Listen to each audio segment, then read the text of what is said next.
to tell us that they did not receive any letter. Like I said earlier, the governor should know that there is a direct consequences of disobeying rule of law. Nigerians are watching. Rivers people are watching. I don't know why the governor have decided to spend Rivers people's money without a budget. The Supreme Court has made it clear that Martin Samuel is the Speaker of Rivers State House of Assembly. I don't know why it is difficult for the governor to obey the Supreme Court decision. And at the end of the day, you will still run back to the Supreme Court to seek for protection. I don't know how he is going to do that. We have said severally that the people who are advising the governor are not advising him correctly. The governor is he feel that he is bigger than the constitution. He feel that he is bigger than everybody. You cannot. You can't be bigger than everybody. You can't be bigger than the constitution. The courier company sent a resolution to Rivers State Government House. That letter was opened, and he made call to the people inside the government house. They instructed them not to receive the letter. That is very unfortunate. It is very unfortunate that that is the situation we find ourselves in Rivers State today. And well, the Rivers State House Assembly we see today, let us watch as the event unfolds.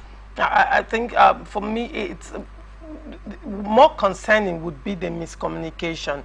You know, the SSG saying that no letter was sent, and the courier company coming up with evidence and a clear explanation of what happened. A certified copy is being reviewed and is adequately advised by his lawyers.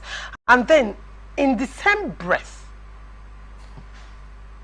gave orders to a Supreme Court judgment, and that is asking the sacked local government chairman to hand over to heads of local government. One would say, is it not the same Supreme Court judgment? Why is the governor waiting for true certified copy on another side of the judgment? And on the other side of the judgment, the governor does not need true certified copy and he's acting on it. Are we looking at possible selective implementation of Supreme Court judgment by the Rivers State governor? Victor, what do you have to say? Possible. That's what is obviously happening. And I mean, you know, Chris mentioned something that if you're in court and the court sentences you to let's say 5 years in prison, would you say no, I will not go to prison yet? Let the certified true copy come out so that my lawyers will look at it and know if truly I'm supposed to go to prison or not. You'll be taken straight to prison. You know, whatever needs of the citizens, which is also an important document, but it's for record purpose. The reason why, even when the judgment is given, there's a place for press. There's a place for both the parties, both your counsel of the both parties, right in front of the judge. So you firsthand you hear the judgment. That's the most important. You hear the judgment. The CTC is mostly for reference.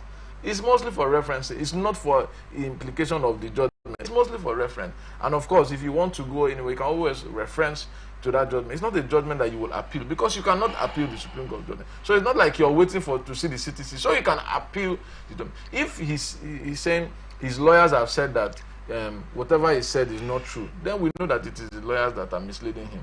Because I don't know how the lawyers will mislead him or say what they heard will be different from what would come out, because it's what they heard that would relate to him before he starts implementing. So whatever they have said to him is going to be important. But I believe that the government of Rivers State, or the governor of Rivers State, should really be careful with some of the decisions that he's taking. We have a state that is governed by laws. You cannot function with the assembly. So I wonder how the governor rejecting or refusing to make reference or to attend to the state assembly. I don't know how the state. I mean, you want to do an election and you're going to use funds. Don't forget the judgment that just stopped funds from coming into the state, which means that the state will have limited funds because of you not presenting a budget. Well, when you say the state will have limited funds, the Supreme Court judgment. Can the governor spend from the IGR without approval as well? The governor of Rivers State is governed by the constitution and by laws. Whatever money he's spending is not his personal money. It is money of Rivers State people. And the House of Assembly, it is all the local government, all the local government are represented in the State House of Assembly. So it means that it is our money. We have to agree and decide that this is how much we are spending as a people. So spending, whether from IGR, from FAC, or wherever funds that is, if he spends without appropriation, it means he's spending without plan, without the knowledge of the people. It means he's committing a very serious offense. Right. You know, because it's the same law that ensures that he's governor, same law that is ensuring his immunity, the same law that is ensuring that the people of the state are listening to the instructions he's given. So you cannot be selective in your implementation of what you want to obey. Very well. Chris, I have question, the same similar question to ask you, but I'm bringing it to the RISEC once again.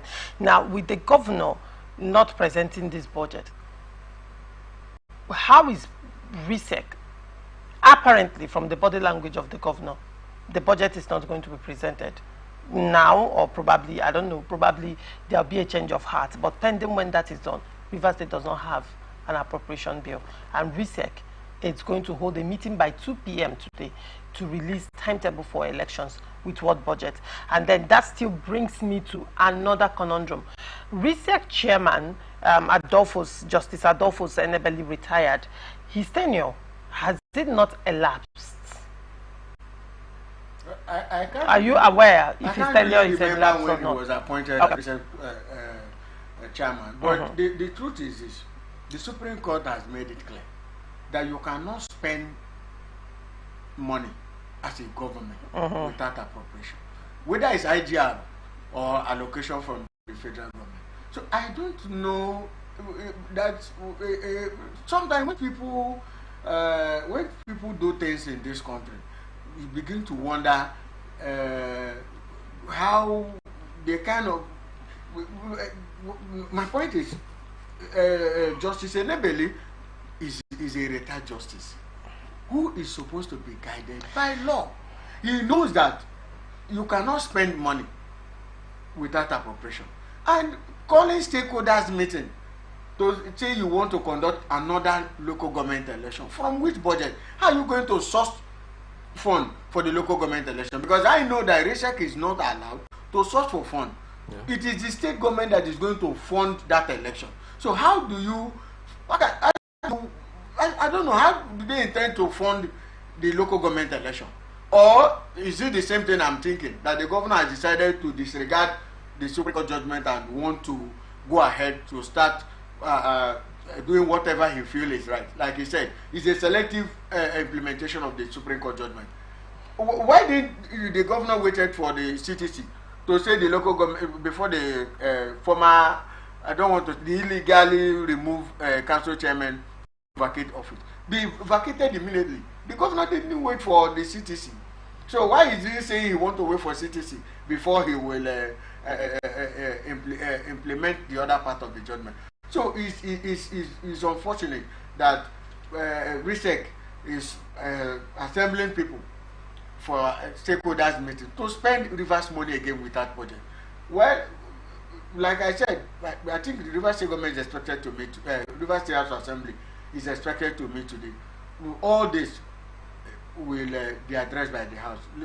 Maybe we need to wait for them, but the governor should know, I've said this severally, that there is their consequence for the disregard for rule of law. You can't govern people the way you think. You must rule the people going by the Constitution. You can't just come out and disregard the Constitution. You were elected based on the law, so you cannot rule outside the law. The governor should know this. If anybody feels that they can do anything and go away with it, it is not possible. It's not going to happen in this state. The governor is a product of law, and he must abide by the law. Nobody should come and threaten the peace of the state that the governor should go ahead and do anything. No, it's not possible.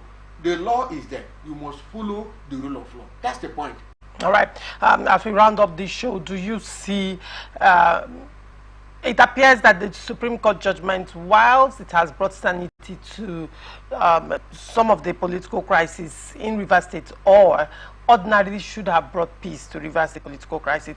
It appears that while one chapter has been closed, another chapter of the political crisis has been opened. Chris, what do you make of that as we round up? Do you see possible peace from the body language of the governor? Do you see possible peace? And also from the body language of the Rivers State House of Assembly? Well, for the Assembly, I think the Assembly, after the Supreme Court judgment, they didn't. Obviously, the governor committed impeachable offences by not presenting the 2024 budget. But the Assembly decided to do that. It's okay. Let us start on a fresh page. Let us have the 2025 appropriation so that the state can move forward, so that we can have the allocation released to the Rivers State government. And the governor seems to act differently from the way he looked.